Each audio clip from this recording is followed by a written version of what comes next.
Top Bed Talk. This piece is presented by Monty, Mythen and Desiree Chappell with Lee Fleisher, Emeritus Professor of Anesthesiology and Critical Care, University of Pennsylvania. It's a question and answer session which was a highlight of EBPOM London 2020. It works as a standalone piece or as a companion piece to the talk you'll find in the show notes called Am I Safe? Lee, one of the questions that I wanted to ask you, when it comes to, leadership and some of the things that you were referencing, the people who are most affected by anxiety, can you go through that constellation graph that you showed? Because I thought that was really interesting. So what we found, and this one we still don't understand, is that the CRNA group were more anxious. And we looked at whether they had younger kids, they were home, other things, and we couldn't find it, but it was a small amount. But a lot of it was your baseline anxiety, who you are as a person. That's one of the strongest drivers for anxiety. The other thing that became really interesting is kept looking for PD to be the signal and directly affect the anxiety, which is the state anxiety or the anxiety in the moment. And what we found is it worked through what we called the emotional contagion or the emotional culture, so that how safe somebody feels to speak up and say, we don't think you have enough PPE, we are scared, and how much PPE you actually have work together to sort of make the entire environment either emotionally anxious or less so. And then what was important was the role of the leader. So Monty, as sort of the leader of the leaders, keeping people's anxiety down and, sending them for yoga, as you talked about this morning. What are those things that can make you less anxious and feel better? I think if we did a reality check here, I'm not sure they'd all agree with you all the time, Lee, but we just had a request from Graham Walker here to explain the abbreviation CNRA, which is a very legitimate request. Desiree, perhaps you could do that one. Desiree. That's right. I am a CRNA, a certified registered nurse anesthetist. So anesthetist, I guess, wherever you are. And so I'm a nurse trained to deliver anesthesia here in the United States, and that falls under a certification process that we go through. And so commonly referred to as CRNA or nurse anesthetist. On the boundaries on that, Desiree, you can practice as an independent. I don't want to go to in the very sensitive areas here, but you can practice fully independently in many places. Yeah, there are states around the U.S. that we have full scope of practice in anesthesia and to work independently, yep. Do you want to get into some of the Slido questions here, Desiree? I think so, yeah, definitely. I think there's been some good ones that are popping up. Lee can handle anything. It was Graham who asked that question about the CNRA. He's added some extra additional questions here. What is the evidence on perceived command gradient in residence and the fear of looking inadequate in front of peers and superiors? Bad for patient versus bad for me. What a great question. That's the briefing study that we did. And we didn't look at, we're still trying to study this issue of first year, second year, third year. And we think this is some of the issues of, should I say, is there a millennial difference? But that fear of the story changing and taking personal accountability has become quite prevalent now. When we select residents, we want people who actually have learned how to fail. So if you go back to that 4 gradients, it used to be that people would say, well, if there's high psychological safety but high performance pressures, that as you go up the gradient, you're expected to do better. That if you fail, it's a bad thing, that anxiety, but we sort of flip it and say, no, you can fail because you're still a trainee and we're responsible and you need to learn. So I think it's real. And I think that's why psychological safety is so important as one of the mitigators to that. So hopefully that, in trying to understand the question, answers it. Do you find the generations have started to change, Lee? I mean, this overlaps with the next question that says that they find that senior, and they put here consultant colleagues, so attendings, the the people at the top end, the older people within the organisation, are often the most resistant to culture change, and that they have the most influence over culture. Any advice on that? It's very true. When I got to Penn, I was sort of in the middle. I was 43 when I became chair. So I had more senior colleagues who said, "You're not going to change us," and more junior colleagues who were pulling for a change. And in many ways, I just waited them out after 16 and a half years and diluted them, those who wouldn't change out. Truly a tipping point. But the more interesting thing is, and we wrote another paper on this, is the way we talk to each other is actually different. And as you may know from previous talks, I have a linguistic anthropologist who's my collaborator on this type of work. And I had him sit in the room, and I had him watch the residents trying to talk to the senior faculty. And he said, we kept going like this, just missing each other. So it's really been interesting to work with them to get it where we kept saying, what do you want?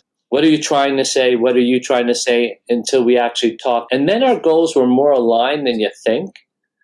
The real problem is that we don't know how to talk to each other because some of those differentials.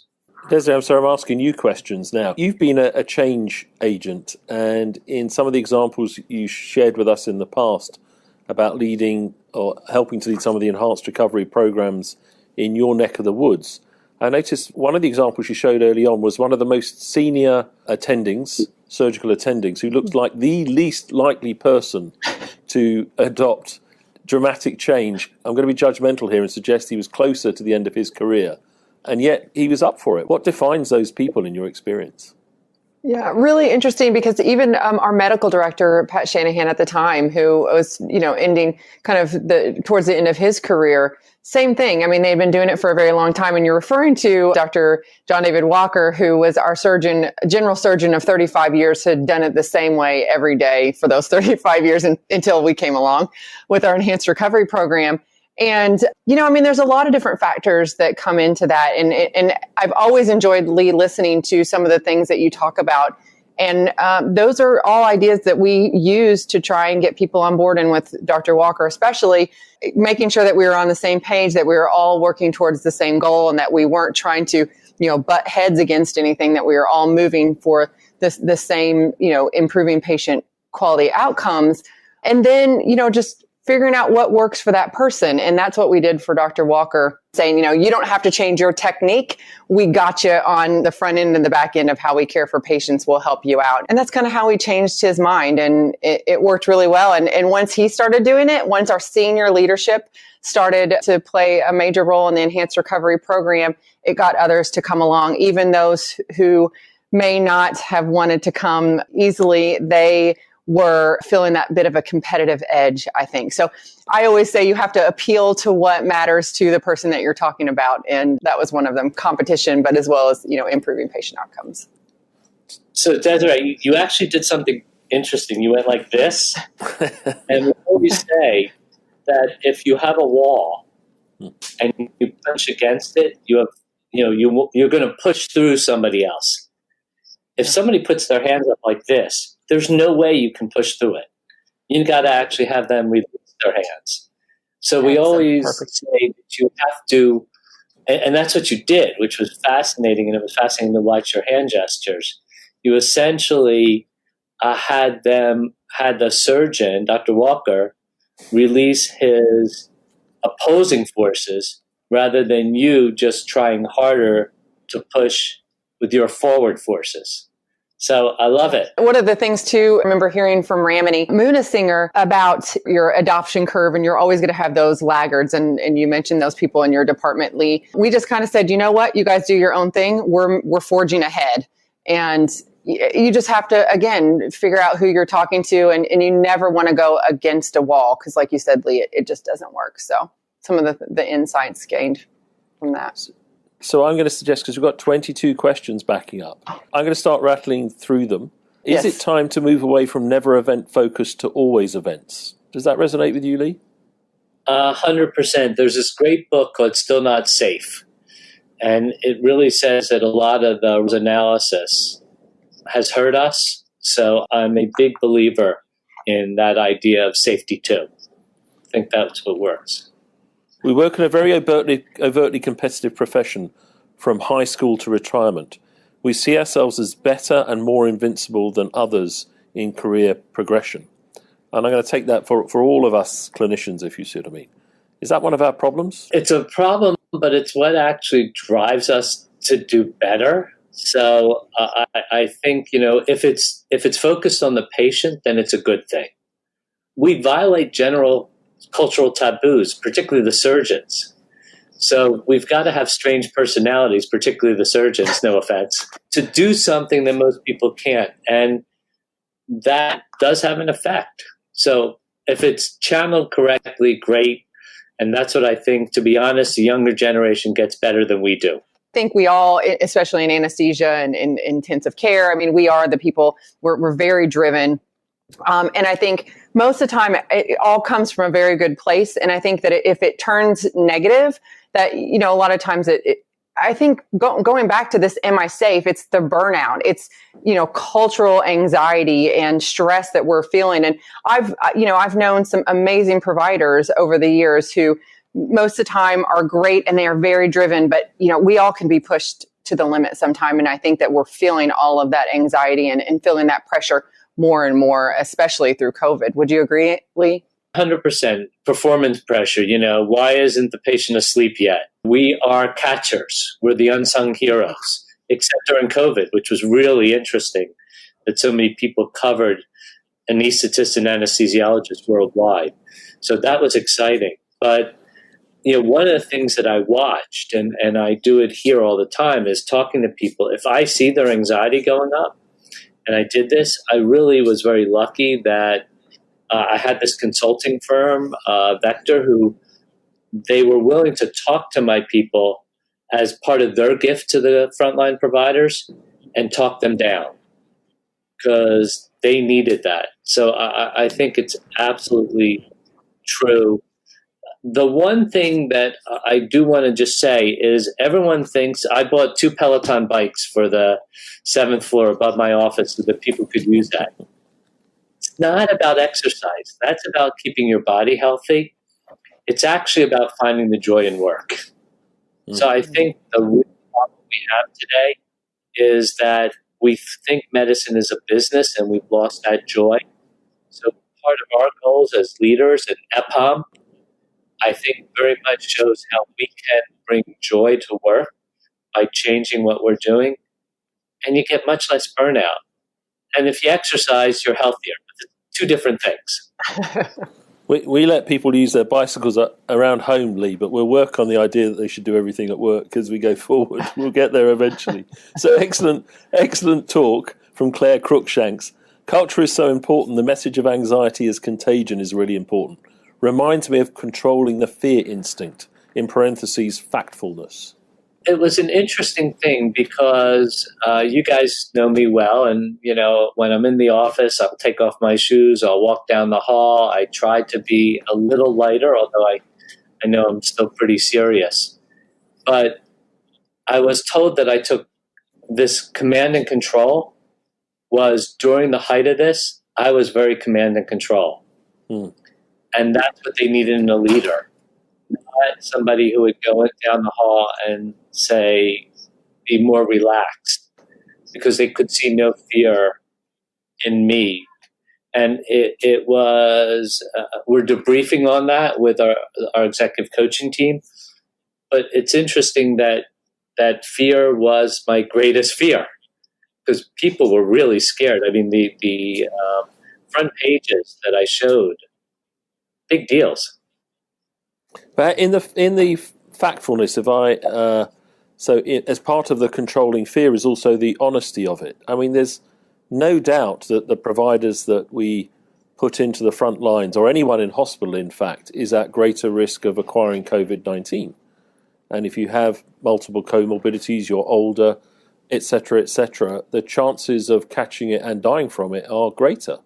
So how did you balance the honesty that's required there as an essential part of managing the anxiety and the fear? We actually told anyone over 65 that they didn't have to work, and we sent them home and we still paid them. Because that's the other thing people worried about is, will they get paid? It's not the UK system.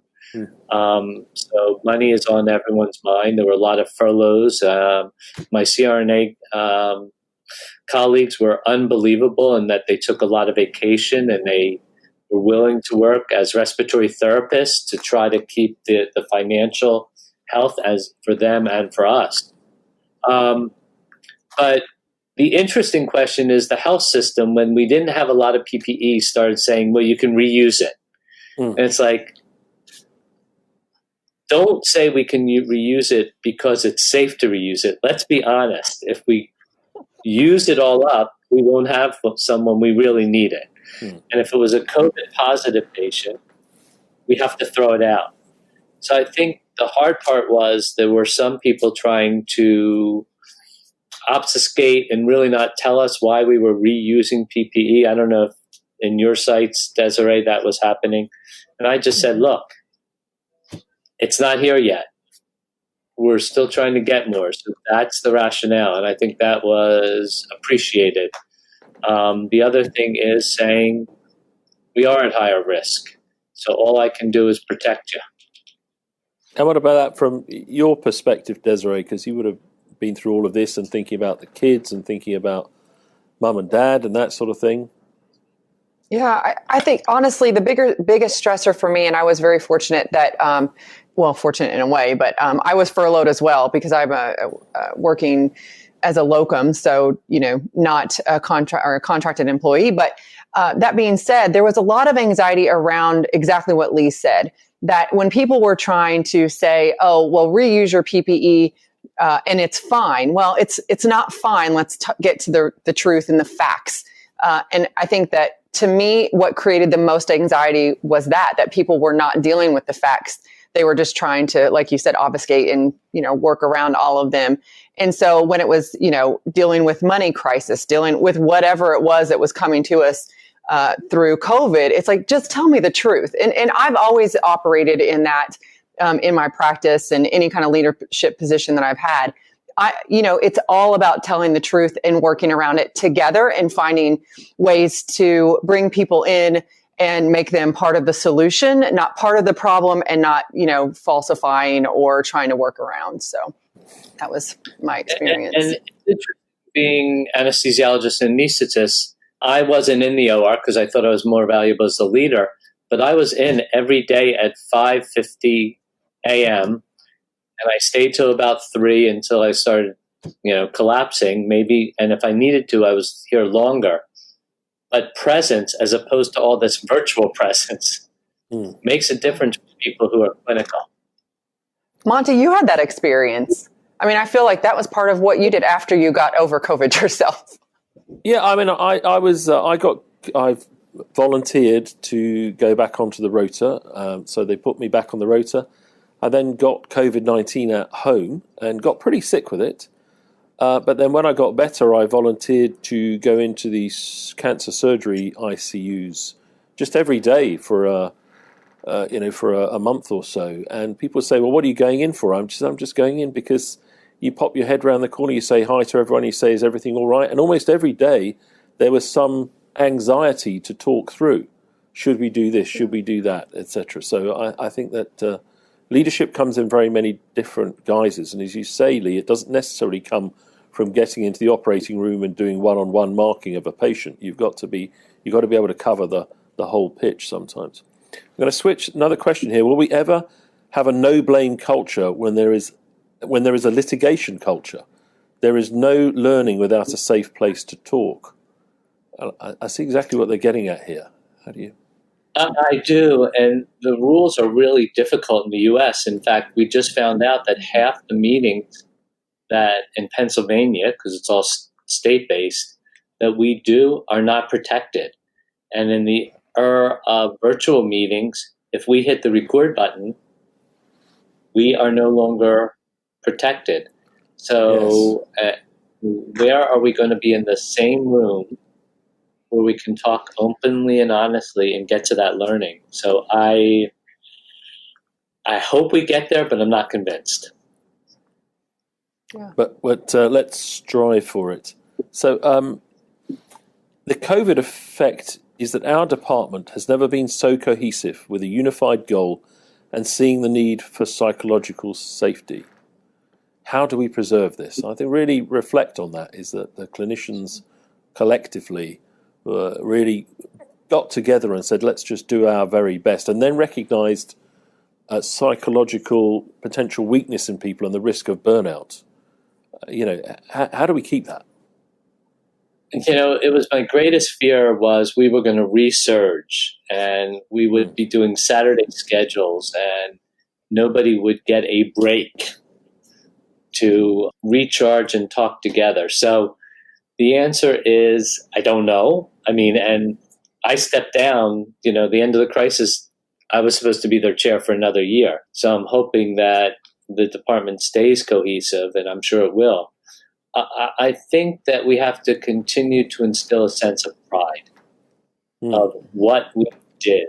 I would get on the first couple days in the morning and say, and this was a really hard one, do not go into a room and intubate a patient if you don't have proper PPE. Take your time. This culture of blame, we actually got blamed by some of the staff for taking our time. And I said, because your job is to protect the public. And the only way to protect the public is to protect yourself. Yes. Because we need all of you. And I think we have to, as anesthetists, we tend to be, at least in the States, in the background. And the question is, can we continue to say, we're proud of what we did? I mean, we protected the public. So Desiree, you're about to go into a new clinical quality role, it sounds like. Now, if you look at COVID-19 and what's just been reflected in that question, enormous change very rapidly with people saying, let's just get on and do it. Surely this is the moment to make enhanced recovery the new norm and, the perioperative care bundle. You can strike now while everyone's guard is down. The we can't do it, we can't change. And that's what I'm hoping. So. Then we'll ask Lee if he can back you up by making it for the country. So that's right. Well, hopefully we'll be working together on some of that, Lee. Parallel tracks there. No, I mean, I absolutely agree. I think that we've talked a lot about that on Top Med Talk, how the irons are hot. So it's a good time to strike for, improving perioperative care in many different ways and throughout the continuum. To Lee's point, and one of the things that I think is going to help us stick is that I think what a lot of us showed in this crisis is how grateful and appreciative we are of each other, regardless of what your background is. So, regardless of whether it's anesthesia, surgeon, ICU nurse, physical therapist, housekeeper, dietary, no matter what, everyone was always going around saying how much they were thankful for everything that they were doing. And I think we've lost that in our culture a little bit. And I think if we continue to highlight that and continue to take that lesson and apply that, I think it's going to go a long way for many of us. Sagat, my collaborator, actually talks about companionate love, which is a different type of love, but it's really that joy of being at work and the appreciation we got from the public. I mean, candy, food, and I think we have to remember that feeling. So I'll stop there. Right, so a couple of quick-fire questions to close. Learning from excellence, an alternative way to promote a learning culture, but focusing on things that we already do well, is gaining popularity in the UK. Any comments Fantastic. on that? Love it. So love it. So that's a big yes. In my experience, I find that clinical leads often create a department in line with their interests. This does not lead to diversity. How do we combat this? Reflect. This is a tough question, Lee. Reflect on your influence in your department. Do you think you pursued your own interests? 100%. That's not a very, yeah. But, I was just going to say yes. But what are your interests, right? They're pretty diverse because one of my interests is there's a great book called The Diversity Bonus written by Scott Page, an economist. And Scott talks a lot about the fact that greatness is only achieved by diversity of thought. So I think the real key is in the room, making sure that everyone feels safe enough to speak up and tell you why the leader is not doing the right thing. And hopefully that theme is one of the things I'll bring to CMS and others, is that idea of diversity of thought is the only way to get to greatness. So that is a great dodge, because that's how you got the job. You said that you pursued your own interests, and your own interests were diversity. That's brilliant. You nailed it. So, last 2 bits. Mike Swartz says this is a very important lecture. Thanks for that, Mike. I'm going to bundle these two together because we've got to close. What does the ideal SAFE team look like? And as seniors, we may think we're approachable, but are not seen as such by trainees. And I think those two possibly overlap, Lee. Yeah, I agree 100%. And I learned that lesson really well. So the ideal team really is looking for people who think differently than you and teaching them how to speak up. And in fact, I just hired a new vice chair for education. It was a younger woman, and I got her executive coaching to have the presence in the room so she could speak up. So I actually think, and this happened to me, we had a crisis in the department, and I spent a lot of time realizing people actually thought I didn't want to hear something. So it's constantly reminding people that their job is to protect the department, not to protect me, that gets you to greatness, and that their job is to lead up. So when I hire chief residents, their job is to know how to talk to me so that I don't shut down, but I actually hear what they're saying. Now, that took 16 years of coaching by a PhD psychologist, so I don't know if that means 10 years of coaching. But that idea, I think, is really important, that we have to give more permission and actually teach people how to talk to us so that we don't shut down. Absolutely. Yeah. Lee, again, thank you so much. Thanks for everything that you do worldwide, and thanks for everything that you're going to be doing here in the U.S. What a fantastic role for you. The insight that you share all the time is great. So thanks to that. Make sure you check us out in the Top Med Talk zone. We're going to be wrapping up here, and thank you so much for listening. Cheers. Top Med Talk. Thanks for downloading Top Med Talk. Don't forget to subscribe via your podcatcher. Don't forget to check us out on social media. We're on Twitter, Facebook, LinkedIn, and YouTube. And also, don't forget, Top Med Talk is the broadcasting arm of EBPOM, Evidence-Based Perioperative Medicine. We'd love you to find out more about that. If you check out ebpom.org, you can find low prices on some of the conferences we're organising around the world. Many of them are virtual and don't even involve you leaving your own home. Check out ebpom.org now.